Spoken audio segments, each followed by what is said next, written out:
the giant meeting hall filled with strange sounds from alien voices speaking dozens of different languages. Colorful beings from across the galaxy sat in tall chairs, their eyes glowing with excitement. Today was supposed to be simple. Today, they would finally crush the small blue planet called Earth. Ambassador Blake walked through the massive doors alone. His black suit looked plain compared to the shining armor and jeweled robes around him. He carried only a small leather bag and showed no fear, even though any creature in this room could kill him with one hand. The alien leaders whispered among themselves. Some laughed at the small human who dared to enter their sacred hall. Others pointed at his simple clothes and shook their heads in amusement. "Welcome, human." The voice came from high above. Supreme Leader Reth looked like a mountain of living rock, with glowing red eyes that burned like stars. "You stand before the rulers of 47 star systems. Your planet has 1 hour to surrender, or we will turn it into dust." Blake sat, his bag on the floor, and looked around the room slowly. His calm face made several aliens step back. Something about his expression reminded them of dangerous predators from their home worlds. "I think there's been a mistake," Blake said in a quiet voice that somehow reached every corner of the huge hall. "We didn't come here to surrender." Harsh laughter filled the air. Admiral Thorn of the Regellian Empire wiped tears from his 3 eyes. "Then what did you come here to do, little monkey?" Blake opened his bag and took out a small computer tablet. "To give you a warning. You have 12 hours to leave our space. After that, we cannot promise your safety." The laughter stopped immediately. Chancellor Voss of the Centauri Federation rose to her full height. Her snake-like body towered over Blake, and her sharp teeth gleamed in the light. "Are you threatening us?" "Not threatening," Blake replied calmly. "Warning. There is a difference." "Supreme Leader." Reth's voice boomed through the hall like thunder. "Your entire world cannot build enough ships to fight even one of our war vessels." Blake smiled, but it was not a happy smile. It was the smile of someone who knew a secret that would change everything. "You're right. Earth cannot build enough ships." He paused and looked directly at Reth. "We only built one." The alien leaders looked at each other with confusion. One ship? What could one ship do against their mighty fleet of 1,000 vessels? Blake continued speaking as if he was discussing the weather. "For the past 50 years, while you thought we were primitive and weak, our best scientists worked in secret. They built something you have never seen before, something that will make your greatest weapons look like toys." Admiral Thorn's confidence began to fade. "What kind of ship could possibly threaten our fleet?" "The kind that doesn't follow your rules of physics," Blake answered. "The kind that can appear anywhere in space without warning. The kind that can turn your own weapons against you." Chancellor Voss hissed like an angry snake. "Impossible. Human. Technology is hundreds of years behind ours." Blake picked up his bag and walked toward the door. Before leaving, he turned back one final time. "That's what we wanted you to think.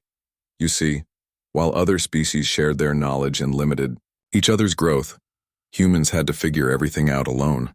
We didn't improve old technology. We invented completely new ways to bend reality itself." The hall fell silent except for the sound of Blake's footsteps. At the door, he stopped and spoke without turning around. 12 hours.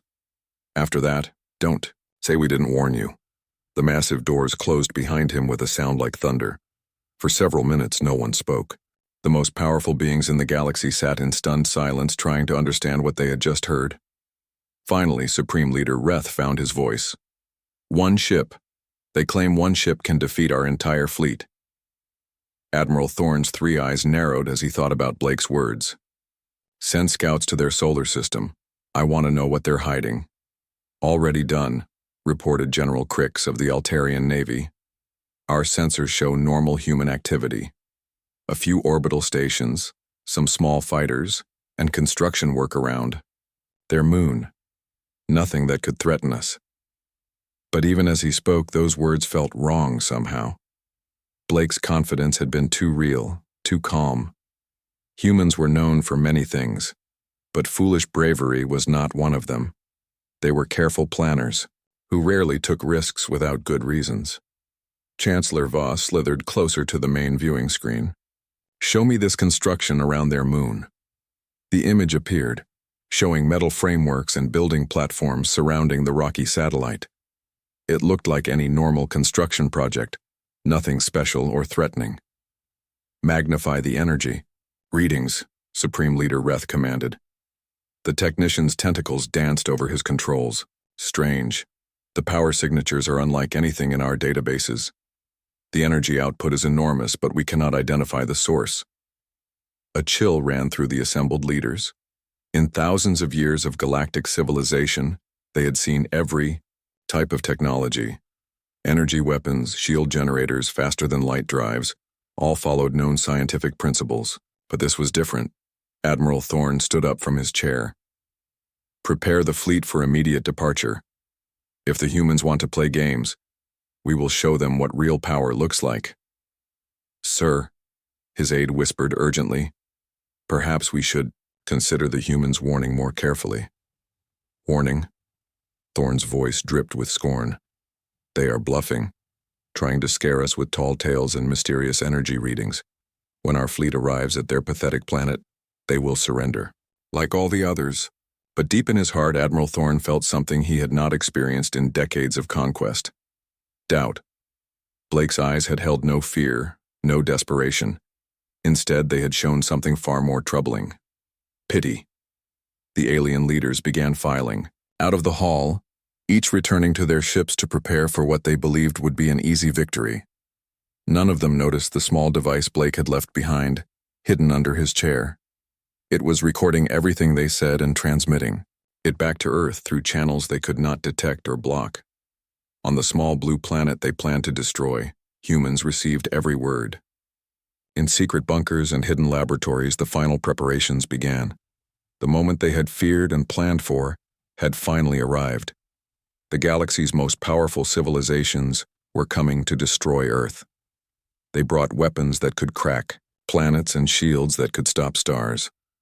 They commanded technology beyond human understanding and fleets that had never known defeat. They had no idea what was waiting for them in the darkness beyond the moon. Dr. Emma Stone pressed her face against the cold window of the Luna Research Station, watching as the final pieces of scaffolding moved away from humanity's greatest secret. For 30 years, she had worked on this project, dedicating her life to something most humans would never know existed. "Phase drive systems show green across all boards," reported Chief Engineer Pete Williams from his control station. His hands shook slightly as he checked readings that still seemed impossible, even after years of testing. Emma activated her communication device. "Control to Captain Turner. You are cleared for departure." 3 kilometers below the moon's surface, Captain Roy Turner sat in the command chair of the Battleship Defiance.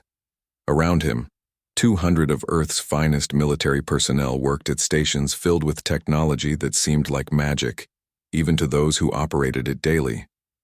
The ship itself defied everything humans thought they knew about engineering. Its hull was made from materials that could exist in multiple dimensions simultaneously. Its weapons could reach through space itself to strike targets without traveling the distance between them.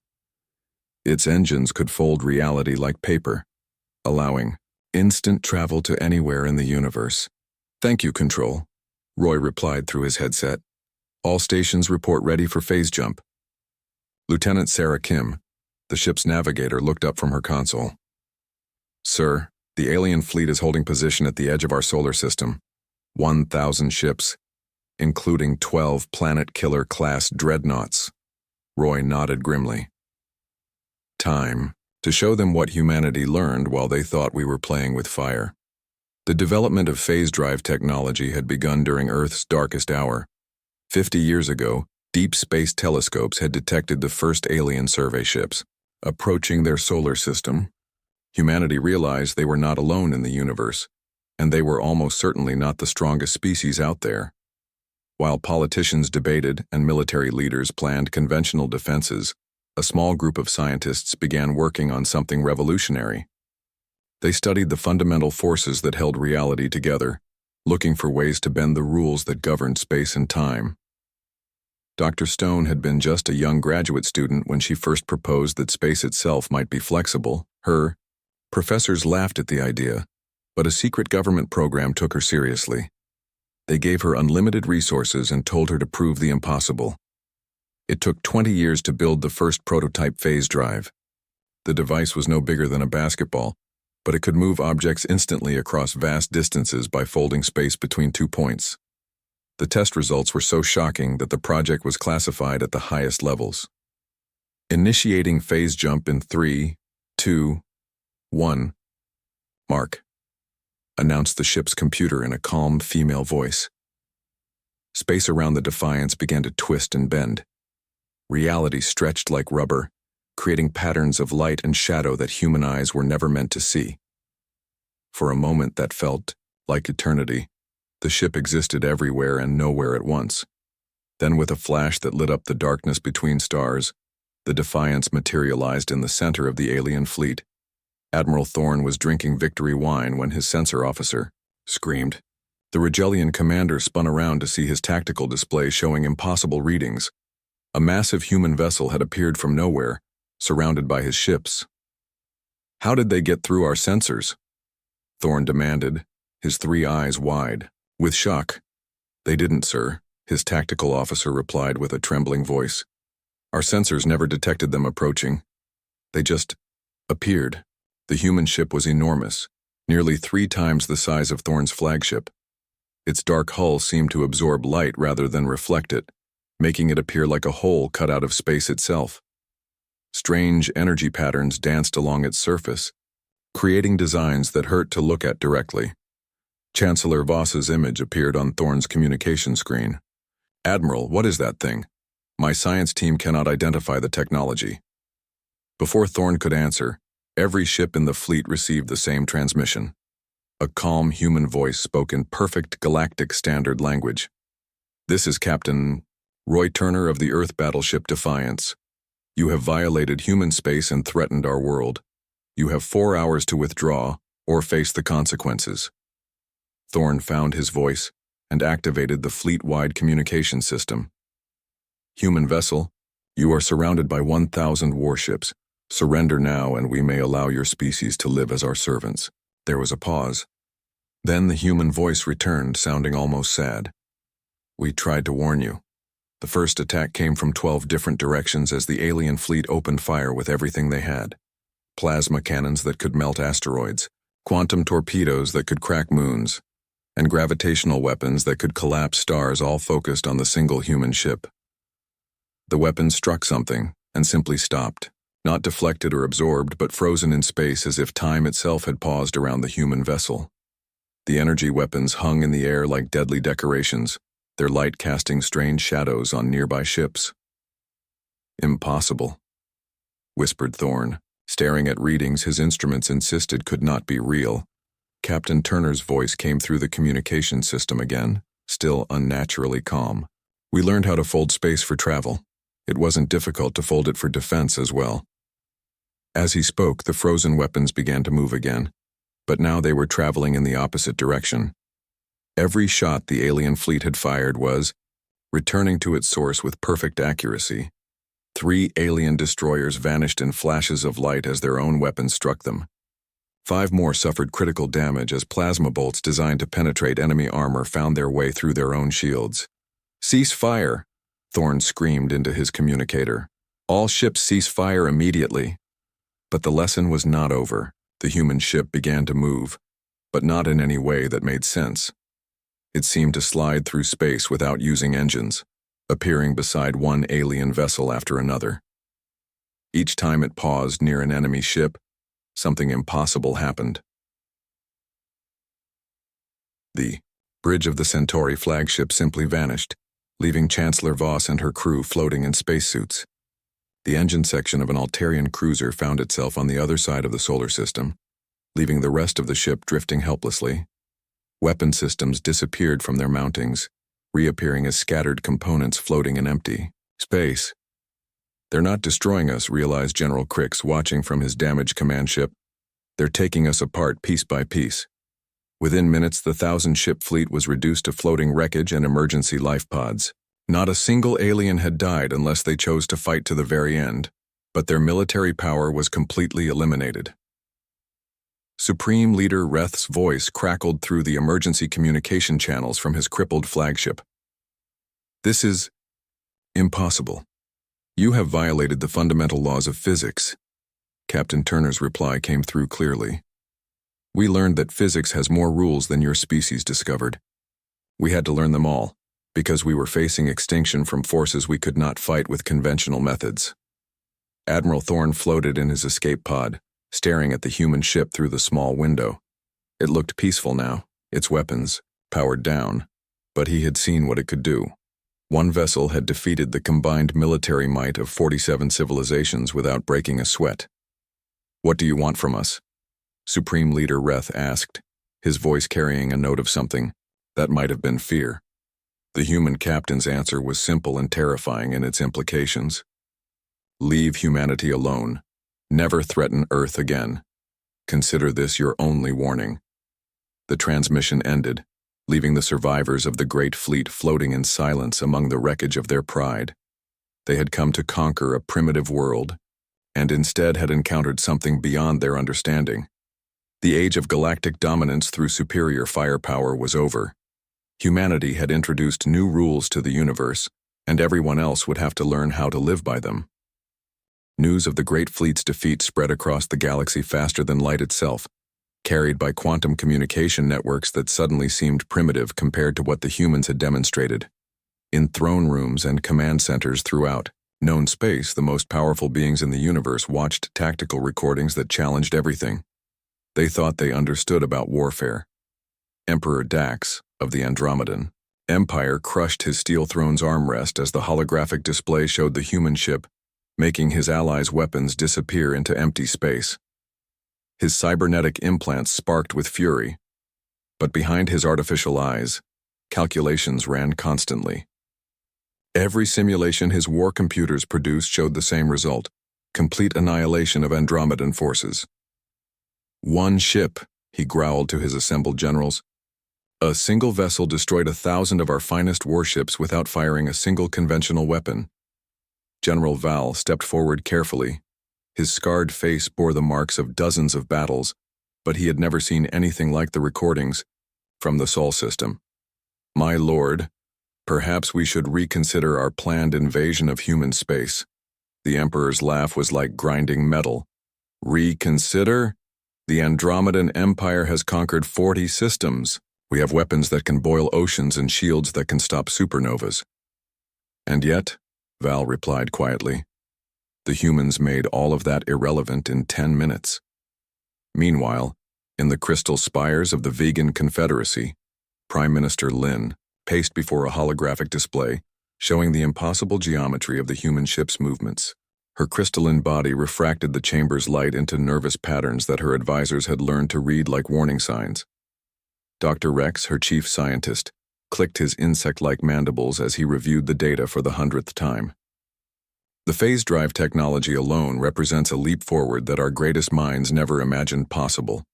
But the space-time manipulation abilities, the reality displacement weapons, it's as if they learned to rewrite the basic code of the universe. Lynn's prismatic form cast rainbow shadows on the walls. How long would it take to develop countermeasures? Centuries, possibly millennia, Rex admitted. They haven't just advanced beyond us technologically. They've advanced beyond the theoretical framework we use to understand advancement itself. It's like trying to fight mathematics with swords.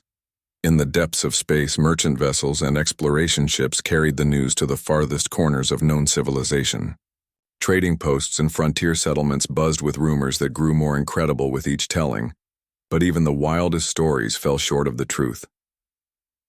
Captain Jack Morrison brought the first eyewitness account to Kepler Station, a rough, trading outpost on the edge of civilized space.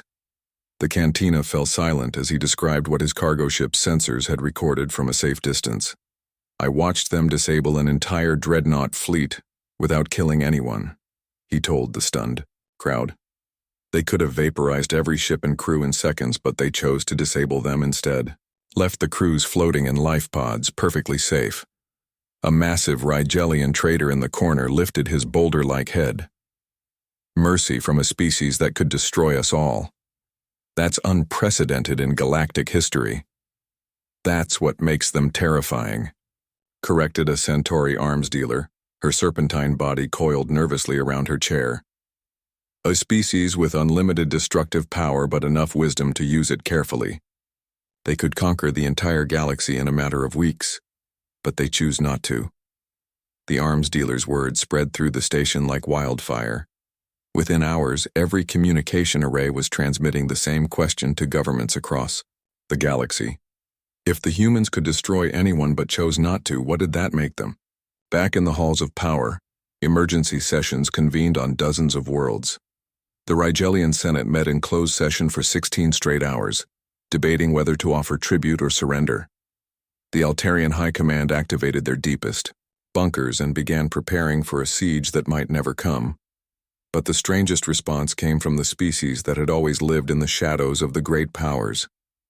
The Centauri border colonies, the Outer Rim settlements, and the independent trader guilds all began sending messages to Earth. Not threats or demands, but requests for protection. On Earth, President Maria Gonzalez sat in the Oval Office reading reports that would have been science fiction a week earlier. Her aide, David Chen, entered with another stack of communication requests. Ma'am, we're now receiving formal diplomatic messages from 63 different governments.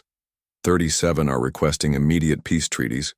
26 are offering to become our allies. And the Independent Systems Alliance wants to join humanity as a protectorate. Gonzalez set down the reports and rubbed her tired eyes. What about the major powers? The ones who were planning to invade us? Radio silence from the Andromedan Empire and the Rigelian Senate. But our deep space monitoring stations are detecting massive fleet movements. Everyone is mobilizing, but not for war. They're fortifying their home systems and recalling their expedition fleets. The president walked to the window overlooking the White House lawn where life continued as normal. Most humans still had no idea that their planet had just become the most feared location in the galaxy. David, schedule meetings with the diplomatic requests, but make it clear that all negotiations happen in our space, on our terms. The age of humanity being intimidated by superior technology is over. In the depths of space beyond Pluto, the Defiance continued its patrol. Captain Turner stood in the ship's observation lounge, watching stars that no longer seemed as distant as they once had.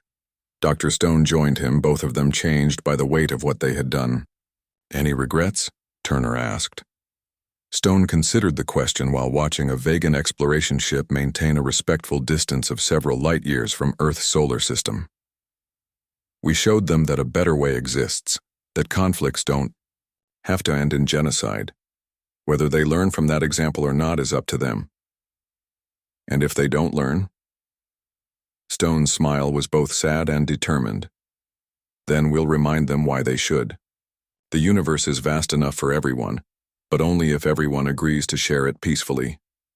Throughout the galaxy, the balance of power had shifted in a single day. The great empires that had ruled through force now faced a species that could match their strength, but chose to use it differently. Some began planning new forms of diplomacy. Others prepared for a war they couldn't win.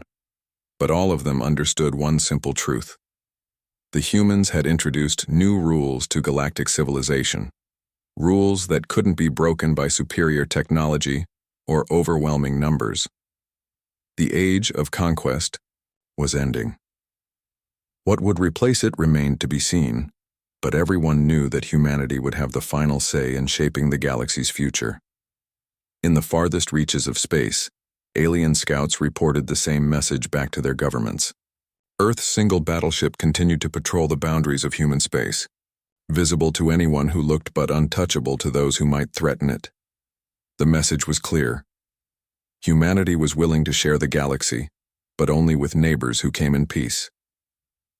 For everyone else, the Defiance waited in the darkness, ready to defend a small blue planet that had finally found its place among the stars. 6 months had passed since the Battle of Sol, and the galaxy looked nothing like it had before.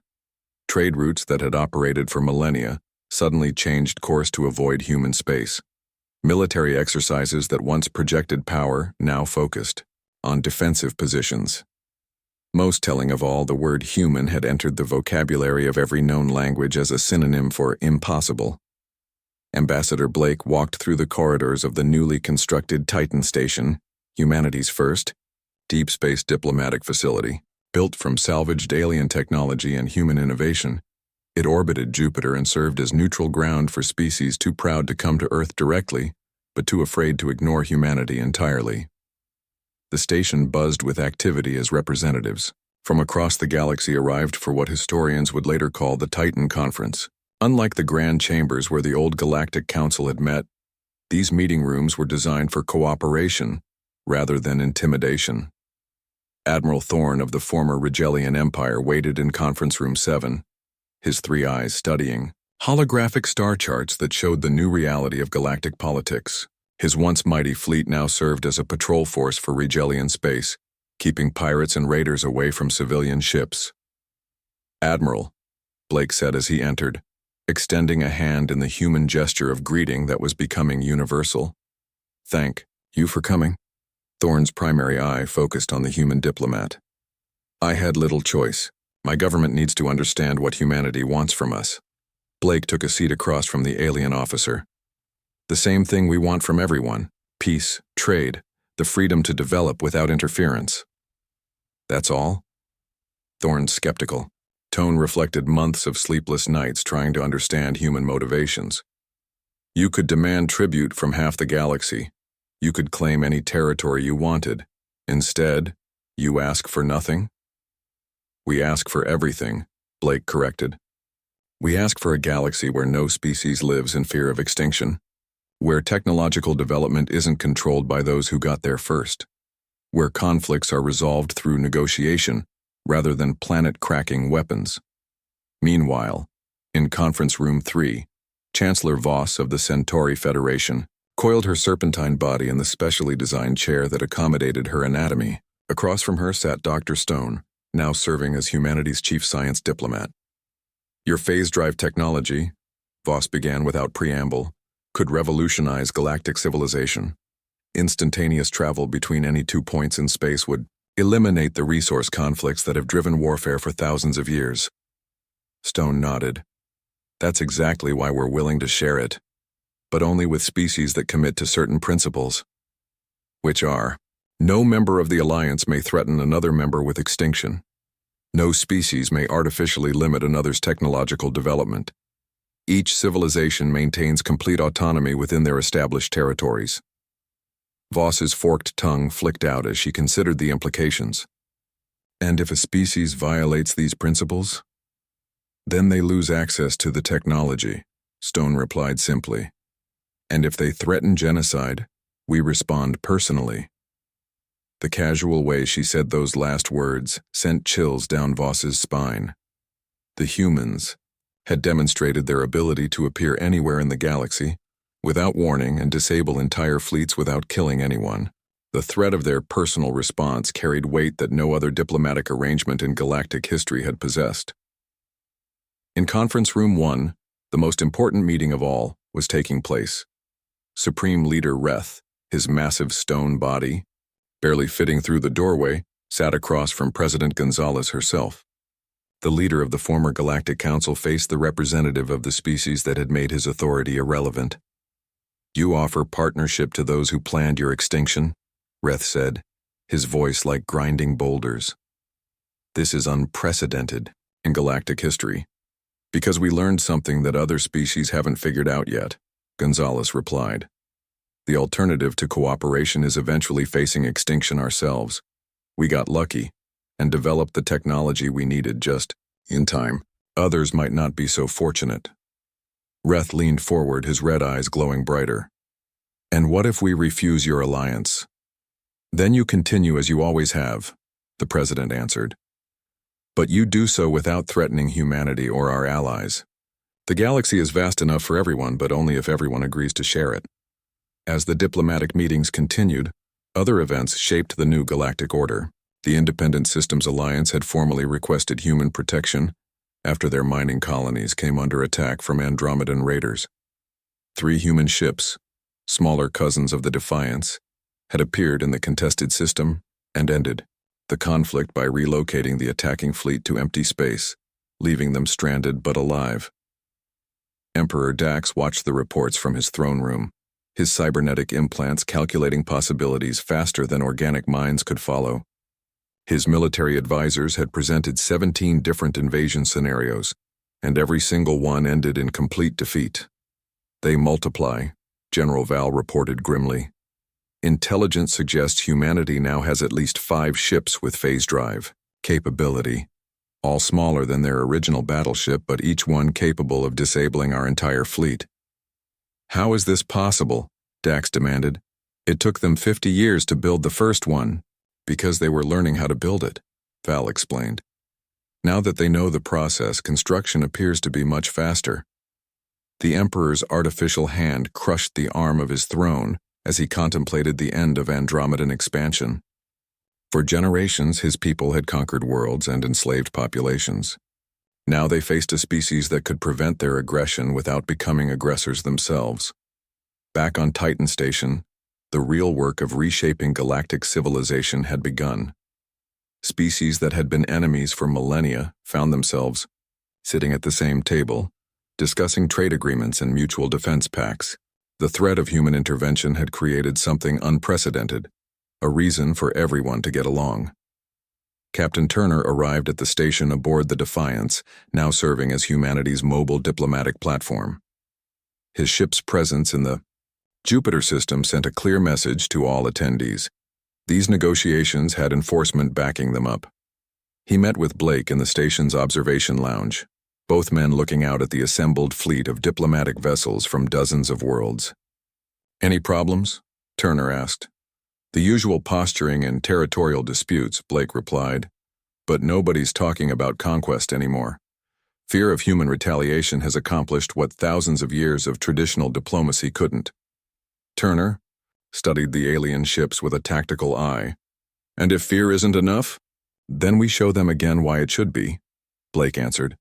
"The universe has new rules now. We wrote them and will enforce them." As the Titan conference continued, news arrived that would test those new rules. The Outer Rim colonies were under attack by slavers from beyond the galactic edge, species that had never encountered human power and didn't believe the stories they'd heard. Within hours of receiving the distress call, 3 human ships phase jumped to the edge of known space. The battle, if it could be called that, lasted 6 minutes. The slaver fleet found their weapons disabled and their ships scattered across several star systems. Their crews were left in life pods with enough supplies to return home and a message: "The galaxy is under new management." When news of this intervention reached Titan Station, the remaining holdouts finally understood what humanity was offering. Not conquest or domination, but protection. The strong defending the weak, not because they had to, but because they chose to. Prime Minister Lin of the Vegan Confederacy was the first to formally request membership in what was becoming known as the Terran Protectorate. By the end of the week, 37 species had submitted applications. The age of empires built on oppression was ending. The age of cooperation, enforced by those strong enough to guarantee it, had begun, and in the depths of space, the Defiance and her sister ships continued their patrols, ensuring that the galaxy's new rules were more than just words on paper. 2 years after the Battle of Sol, the Terran Protectorate stretched across 43 star systems and included 56 different species. What had begun as humanity's desperate attempt to avoid extinction had become the largest peaceful alliance in galactic history.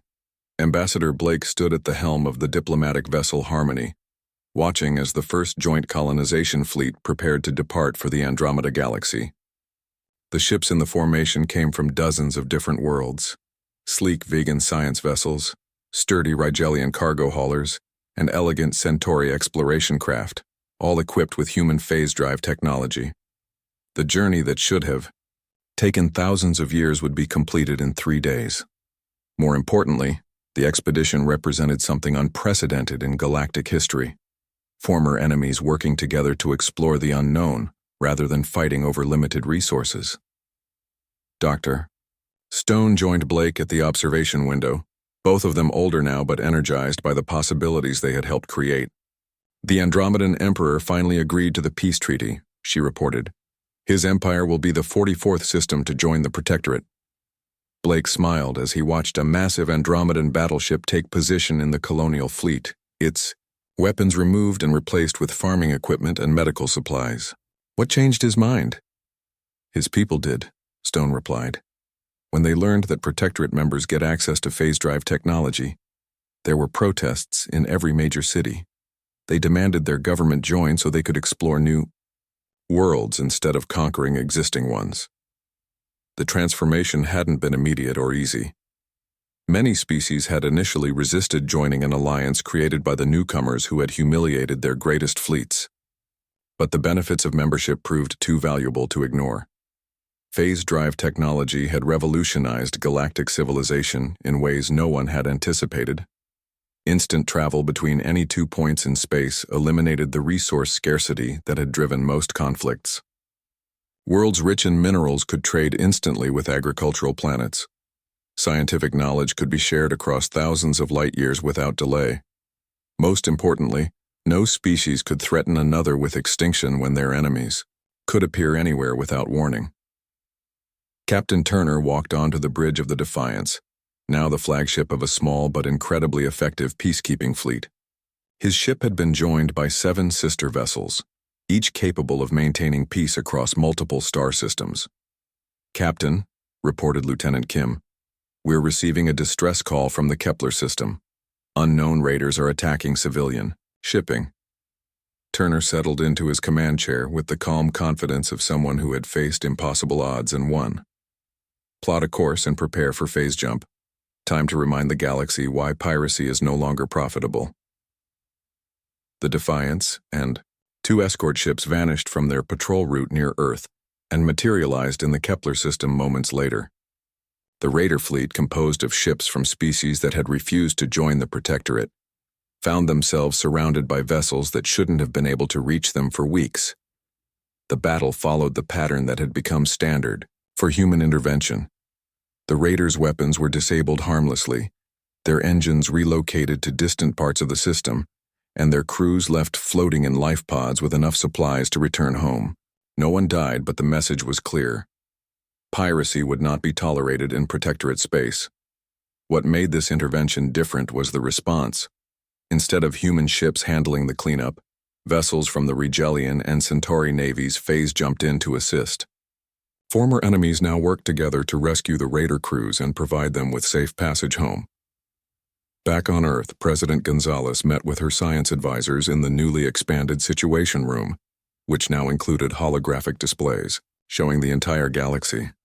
The blue dots representing Protectorate worlds far outnumbered the red ones indicating hostile territories. "Ma'am," reported Dr. Lisa Park, the new head of Galactic Affairs, "we've received formal surrender offers from the last 3 holdout pirate organizations. They want to convert their fleets into legitimate shipping companies under Protectorate protection." The president studied the galactic map, noting how trade routes now flowed freely between worlds that had been at war just 2 years earlier. What about the species beyond our borders? The ones in the Outer Rim territories? Most are requesting information about membership requirements, Dr. Park replied. Word has spread about our colonial program. They want access to new worlds in Andromeda, rather than fighting over the crowded systems in our galaxy. The transformation went deeper than politics or technology. On worlds throughout Protectorate space, children grew up learning about species that had once been mortal enemies. Schools taught cooperation instead of conquest. Scientists shared research freely instead of hoarding secrets. On the Regelian homeworld, Admiral Thorne stood before a massive memorial wall bearing the names of soldiers who had died in centuries of pointless wars. Beside him, his grandson asked the question that defined the new generation. "Grandfather, why did our people fight so many wars?" Thorne considered the question carefully. "Because we thought the galaxy was too small for everyone to share. We didn't know that space itself could be expanded, that new worlds were just a phase jump away." "Will there be more wars?" The old admiral looked up at the stars, where human ships patrolled alongside former enemies to keep the peace. Not if we remember what the humans taught us, that the strongest power in the universe is the wisdom to use your strength to protect others, instead of conquering them. Meanwhile, in the depths of space beyond the galactic rim, the first Andromeda colonial ships established humanity's newest outpost. The planet they chose was rich with resources but completely uninhabited, offering room for growth without displacing existing populations.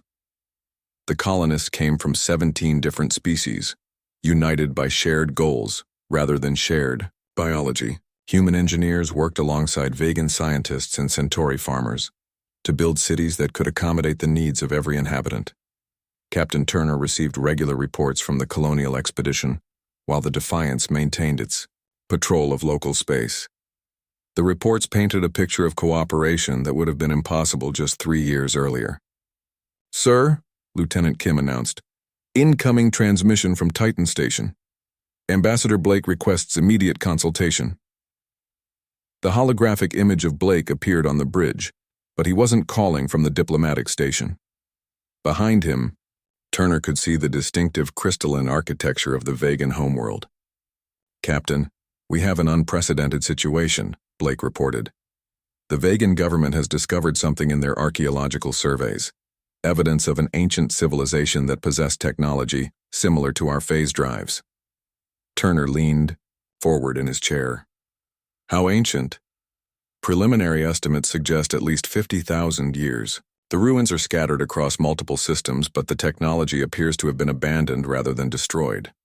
The implications hit Turner immediately. Humanity had assumed their phase drive breakthrough was unique, the result of desperate innovation in the face of extinction. But if another species had developed similar capabilities tens of thousands of years ago, what had happened to them? "Any signs of what caused their disappearance?" Turner asked. Blake's expression grew troubled. "That's what concerns us. The archaeological evidence suggests they didn't disappear. They left voluntarily, heading toward the galactic core, and they left behind a message." "What kind of message?" "A warning. Something about the galaxy not being as empty as it appears. They mention watchers in the dark spaces between stars, ancient guardians who maintain the balance of power."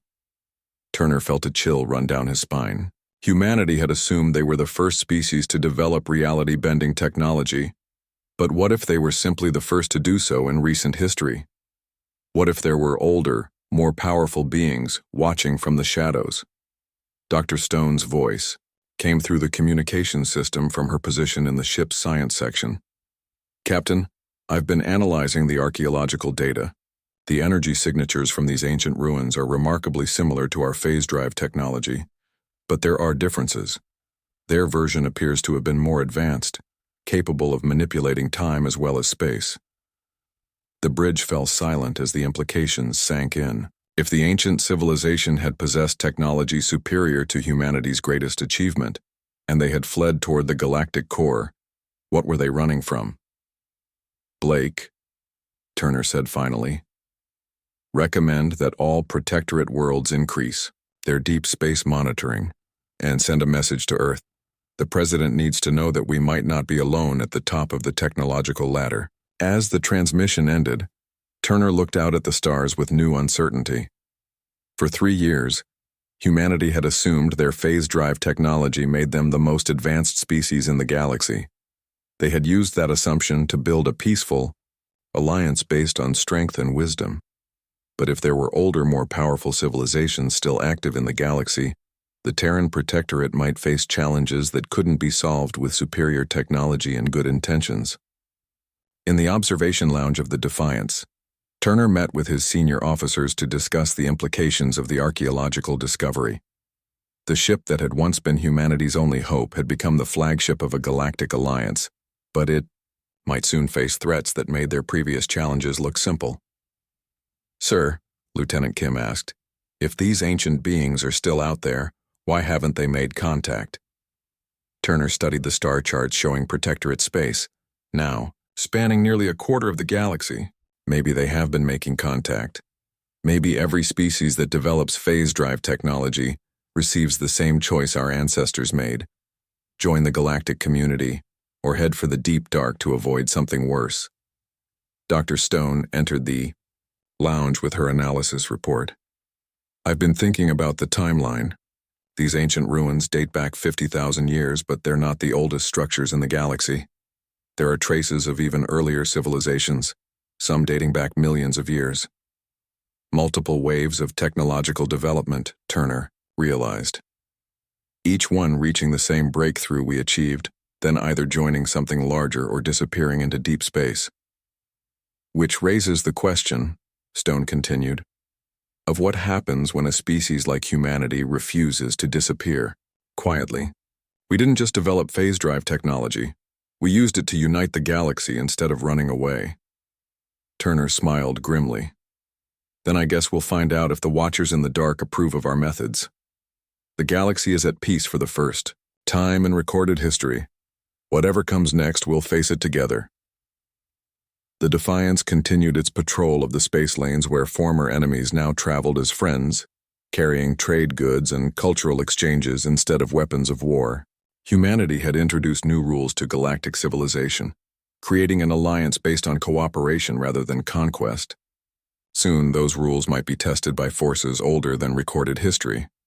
But for now, the galaxy knew peace under the protection of those who had chosen to use their strength wisely. The age of empires built on oppression had ended. The age of cooperation had begun. And in the depths of space, both old and new guardians watched to ensure that peace would endure, no matter what ancient shadows might stir in the darkness between the stars.